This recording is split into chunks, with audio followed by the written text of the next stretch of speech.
All right, I forgot to mention the mailbag. The mailbag is today. I almost forgot. Oh, no, I didn't. I mentioned it before the song. Now I remember. Okay, sorry. When you're here by yourself and the entire city is empty, you get a little confused. All right, so let's talk about things. I am genuinely thankful for this year, and I'm not just for the show, which I have loved. I'm really thankful you guys showed up for Another Kingdom. I'm glad it's doing so well. It's been a wonderful, wonderful year, but politically it's really interesting. And the reason, I was once... The reason I feel, I was saying how when I said a prayer of thanks, it connected me to the world. And the reason I feel that that's true is that everything that matters in life comes from us, not from the world. I was once on an elliptical machine next to some environmental guy at the gym, right? And we're both on the machines and we start talking.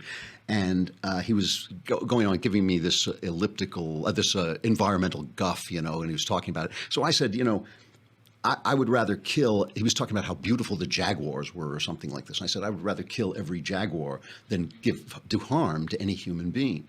And he said, I'd get rid of all the human beings because the jaguars are so beautiful. And I said, no, because if you get rid of the human beings, the jaguars aren't beautiful anymore.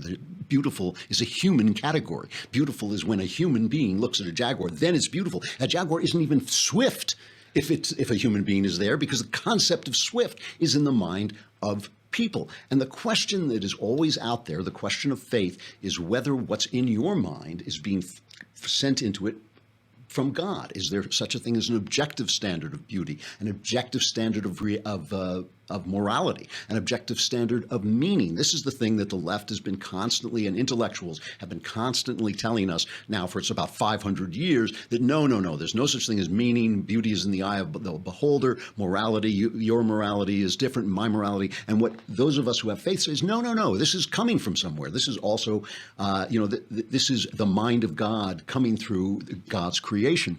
And gratitude is one of the things that connects you with that reality, and it makes the world real. Gratitude is what makes the world real. That's why people practice gratitude. That's why they do it as a practice. They say that, wake up every morning and say, I'm thankful for this and for this and for this, because it connects you to the reality of those things. It's what I called in my book, The Great Good Thing, the joy of my joy. It connects you. Don't just have the joy, you can experience the joy through gratitude. So here are some things I am grateful for. Play cut 8. In America, there's a failure to appreciate Europe's leading role in the world. There have been times where America has shown arrogance. The struggle for women's equality continues in many aspects of American life. There is a long history in this country of African Americans and Latinos being stopped by law enforcement disproportionately. And that's just a fact. I realize that America's critics will be quick to point out that at times we too have failed to live up to our ideals, that America has plenty of problems within its own borders. This is true. So yes, we have our own racial and ethnic tensions. Our most costly mistakes came not from our restraint, but from our willingness to rush into military adventures. In the immediate aftermath of 9/11, we did some things that were wrong. We tortured some folks. We did some things that were contrary to our values. I am so thankful that guy's not president anymore. I cannot tell you that droning, apologetic, anti-American garbage that he spewed. And a lot of those cuts were not from him sitting in the White House press room. They were from him at the UN and from him at Cairo, talking to tyrants and, just people who destroy their own people, apologizing for this country. Are you kidding me? I am so glad that weight is off the political mind. People keep picking on Trump for the fact that he has this antic sense of humor, the fact that he's willing to say, when he got those UCLA guys out of China, and then one of the fathers said it wasn't his fault, and he said, I should have left him there, and everybody's, that's a horrible thing. I was in stitches. I mean, the guy is funny, he's light, he's vibrant, he's alive. I got problems with him. I've talked about my problems with him, but at least he doesn't apologize for America. I mean, at least he says this is a great country. He obviously loves the country. He's made millions here and billions. Obama was elevated with no experience whatsoever to the highest office in the land, and it never occurred to him to be grateful. It never occurred because he thought it was his birthright.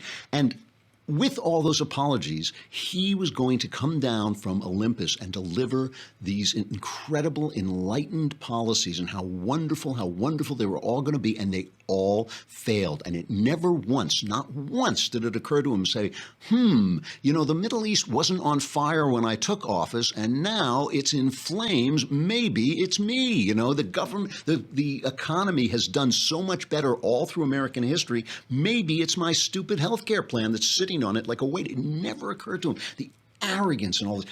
Joe Hill, wonderful writer, the son of Stephen King. And obviously King's a big liberal, and I guess Joe Hill is too. But Hill is, I love, he writes scary stories like his dad, and really entertaining. I really like his stuff. But he tweeted today that, like, wow, we'll never see such decency and such, goodness again as we saw with the Obamas in the White House. And I just feel, I don't feel they were bad people or evil people. I don't feel he was beating his wife. I don't feel he was cheating on his wife. I don't feel he was bad to his kids, any of those things. But he was corrupt, and he was corrupt because he was arrogant. And it's such a breath of fresh air to have him gone, I mean, it is funny to me. Part of the thing that has been hilarious to me with all these attacks on Trump, they can't lay a glove on him because he just probably didn't do anything. I mean, he's been very open about his wanting to have good relationships with Russia, but he obviously didn't sit around helping them skew the election in any illegal way, where this guy did illegal stuff all the time. And they never touched him, and just the constant lies, the constant corruption, the constant arrogance, the constant superiority, and the constant hatred of America. I am so thankful that's gone. And you forget, after 11 months, what a drag he was, Here is another thing that I am thankful for. Give me cut 9. Again. It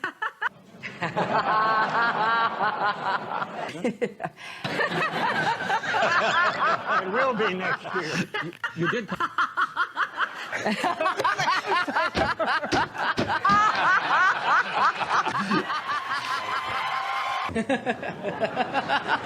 Again. Yeah, you know what I'm going to say. I'm so thankful I don't have to listen to that voice for 4 years. And, it never gets old to me. It never gets old. You really have to remember, this is a woman who opposes the First Amendment. They keep saying that Trump attacking the press is bad for the First Amendment. I don't agree with that. I think it actually may clean up and reform the press eventually if he does it right. But this woman was against the First Amendment. She was against Citizens United being able to release a video attacking her. She thought that was the worst thing that the Supreme Court ever did, allowing them to actually let people oppose her. She was against the Second Amendment. She would have solidified so many of the regulations and obviously the health care bill and all the things that Obama did would have been set there for life. Whereas now Obama's legacy, a smoking pile of ash as it deserves to be. Not enough of it, but still a lot of it. I am really grateful. I'm grateful not to have to listen to her lies anymore, to listen to them and listen to the press lie. I'm grateful that I don't have to listen to the press lie for another 4 years and cover up for this corrupt administration, the way they covered up for Obama's administration. Let them hurl themselves against Trump. He is a big fellow who's well able to take care of himself. I just think that fact that this woman is not president should never get old. We should never forget that she is not the president. Every day you should wake up and think like, what you know how when you wake up on Christmas morning and a kid and for a moment you can't remember why you feel so happy, and then you think, oh yeah, it's Christmas, Santa Claus. We should wake up every morning and think, why do I feel so good? Oh yeah, Hillary is not the president of the United States. Here is another thing I'm grateful for. I'm grateful that I was wrong about Donald Trump. My observations, and I'm not making excuses. I'm happy to admit when I'm wrong, especially if I'm wrong, especially if things are better than I thought they were going to be. But my observations about Trump were right. My observations about his character and the things that I don't like about him were right. But my fears were wrong. My fears were that those flaws were far worse and would lead to far worse than, so far at least, they have. He's not an authoritarian. I mean, that was my big fear. I thought, I really did believe that the election of Hillary Clinton would mark the beginning of the end of the American experiment. I thought we would never get back, that she would appoint judges who would overrule the First Amendment, that she would appoint judges that would overrule the Second Amendment. I thought we would never, ever get our country back if she actually had a chance to do the things that she wanted to do. And I did not think, and I do not think, that a Republican Congress would have stopped her. I don't think they had the nerve. I don't think we can see that they don't have the nerve. We can still see that they don't have the guts, that they are carried away.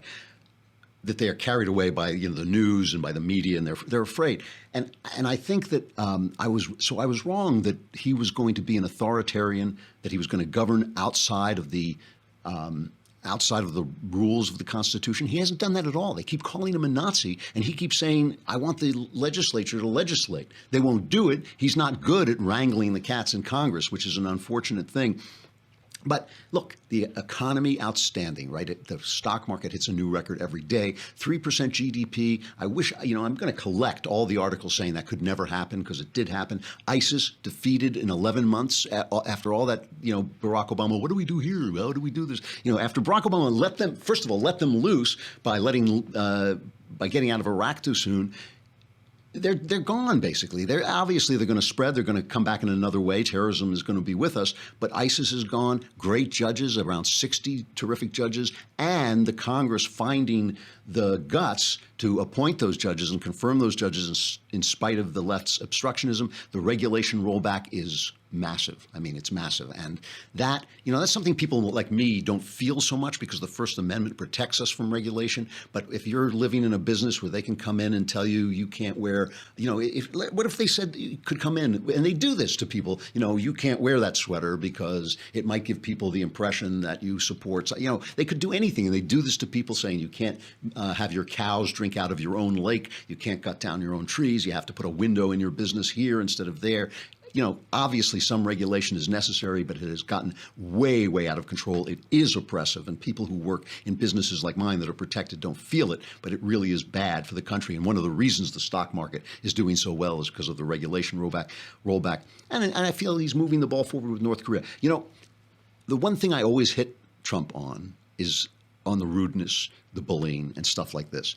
But a long time ago, I wrote an essay for City Journal called The Big White Lie. And you can go on and just type in The Big White Lie, City Journal, The Big White Lie, Klavan. And I just want to read you just a couple of paragraphs about it, because this was way, way before any of this happened. And I said, the thing I like best about being a conservative is that I don't have to lie. I don't have to pretend that men and women are the same. I don't have to declare that failed or oppressive cultures are as good as mine. I don't have to say that everyone's special, or that the rich cause poverty, or that all religions are a path to God. I don't have to claim that a bad writer like Alice Walker is a good one, and that a good writer like Toni Morrison is a great one. I don't have to pretend that Islam means peace. Of course, like everything, this candor has a price. A politics that depends on honesty will be by nature often impolite. Good manners and hypocrisy are intimately intertwined, and so conservatives, with their gimlet-eyed view of the world, are always susceptible to charges of incivility. It's not really nice to describe things as they are.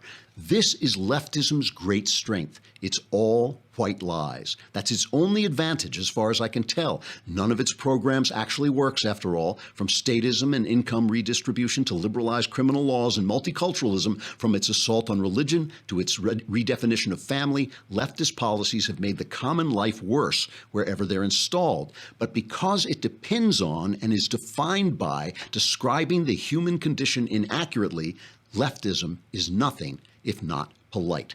With its tortuous attempts to rename unpleasant facts out of existence, he's not crippled, dear, he's handicapped, it's not a slum, it's an inner city, it's not surrender, it's redeployment. Leftism has outlived its own failure by hiding itself within the most labyrinthine construct of social delicacy since Victoria was queen. That's why we needed Trump. Even though I don't like it, even though I don't like the rudeness, even though I don't like the pushiness, they have used our politeness. They have misused our politeness to redefine the world. And so many people, you hear them all the time saying, how can we fight back? What if I can't say this? What if I can't say that? Why are we letting the PC police ruin Columbus Day?